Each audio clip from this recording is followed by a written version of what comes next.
Star Trek Strange New Worlds, Episode 4 of Season 3, A Space Adventure Hour. Is it the worst episode of Star Trek I've ever seen? Well, there are bits I like, but bits of this episode were damn right unwatchable. Welcome to the Tachyon Plus podcast. There will be spoilers ahead. Our tachyon pulse has been unable to completely penetrate the anomaly. I'm just going to start with the bits I like, but then I'm going to get on to the overall feeling of the bits I really disliked. I do like how they mention that the way to make the holo-deck work is to give it its independent power source, because this is something from Next Generation episodes, Voyager episodes, etc. that never made any sense, that the holo-deck has an independent power source, and even if the entire ship is virtually destroyed, the holo-deck still works. It was something that always kind of irritated me because I never really quite understood why they did that. But according to Scotty, it's the only way to make the holodeck work and not basically crash all of the other systems, because it requires so much processing power. I also quite like their excuse for actually having crew characters on board. So, Ethan Peck was the bad guy in this. There will be spoilers ahead. They had a lot of the other bridge crew on there because the only way to create the characters with enough definition is to actually use transporter logs from the existing crew. So, Kirk was on board. Talking about Kirk, Paul Wesley is seriously irritating in this episode. I mean, really irritating. At the end of the episode, he does this stupid pout thing. Don't know what he's trying to do. In the actual Space Adventure Hour and in parts of the murder mystery section, he is very clearly doing a William Shatner impression. A William Shatner impression. And it's really annoying to the point of being disrespectful to William Shatner. It feels more like taking the piss out of him rather than actually honouring him with an impression. And I'm just going to make on to the next point. A lot of this episode is clearly about the original series, about how it was cancelled, about how a lot of the set didn't really work very well, how about the monsters were a bit crap in this. The monsters are sort of controlled by two sticks and it's got big eyes on the side. It feels more like a Doctor Who villain, if I'm honest. But, again, it doesn't feel like a loving, homage to the original series. In places, it feels like it's mocking it. And I actually found that very difficult to watch.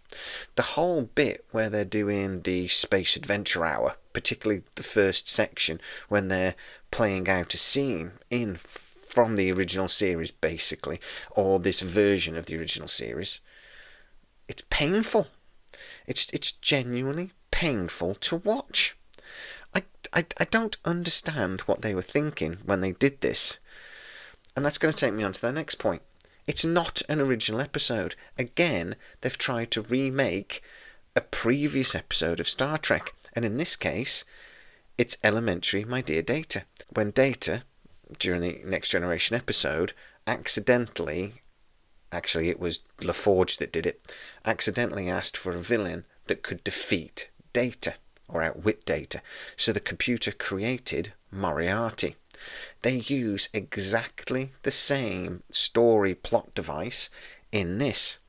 They basically, La'an says, create a murder mystery that will challenge me. And so the computer created this AI storyline to actually trick La'an rather than the character. It's just doing the same thing again, rehashing an old storyline. Why couldn't they come up with something original? They do mention that this is the recreation room, even though he calls it recreation room or something, when Pike is talking about it, then they immediately switch to holodeck. They then basically say that this enormous structure within the Enterprise, how they constructed it I have no idea, was actually then decommissioned, kind of, and that's why it's then not seen on other starships until TNG, and they recommend that it shouldn't go on active starships yet. So that's why it basically doesn't appear on other starships for a generation.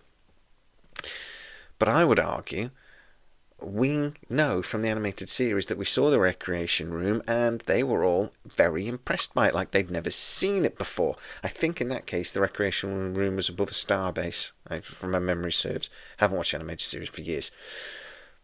Or was it an alien technology that they came across, I think. But the point is, Kirk and the rest of the crew in that episode, in that animated episode, which is canon, had never seen this technology before.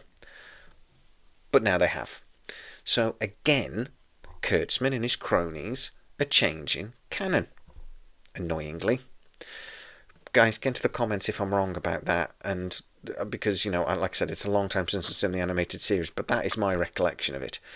In which case, again, this is them changing canon to something that doesn't make any sense. The annoying part of this episode is there's bits in it I actually really liked. I liked, like, say, the change, explaining the independent power source for the Holo-deck. I really liked, again, Anson Mount's character in this. I didn't think there was much of a mystery to it, and the twist at the end where it's actually Spock. Yeah, okay. I do like, actually, that when Spock got shot, that they at least remembered to have green blood, which shouldn't be something I'd be impressed by. But with this lot doing Star Trek, I'm just glad they remembered that scene. The safety protocols, again, not working. La'an getting injured, basically, and then realised they could die. We've seen that before a couple of times. So, again, they used a plot device from previous Star Trek episodes instead of actually trying to think of something original, which would be nice. I despair at Strange New Worlds. When it's good, it's brilliant, but when it's bad, oh my god. I actually would almost put this in par with a musical, almost. It's so irritating in places. And I know they're going for funny, but it just feels like they're mocking the original series. They're mocking Star Trek. And I know that's not what they were trying to do. I know that's not what they were aiming for.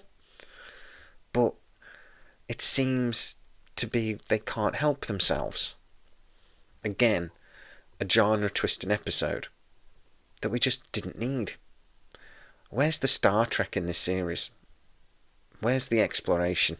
I just don't know. One last thing. When the neutron star implodes and there's a gamma ray burst that goes everywhere, they get hit by the gamma ray radiation without the shields, and they say, if we get hit, we're going to die. It clearly hits the ship. And they just sort of go away and fly around all the bits. They don't know how radiation works, but obviously the ship clearly got hit. I think more than once. How is everyone still alive? I just don't understand. They don't even mention it. I despair at Star Trek Strange New Worlds. I really do. But guys, get into the comments, tell me what you think. Did you enjoy this episode? Because there are bits in it that are really good, that could almost carry it through. But there are bits that are really bad. How do you balance it? Get into the comments and tell me. If you are new to the channel, don't forget to like, subscribe, hit that bell notification. It really helps us out and you'll never miss any of our new videos. Also, you can become a member of the channel and get to see a lot of these videos before everybody else. Go check that out.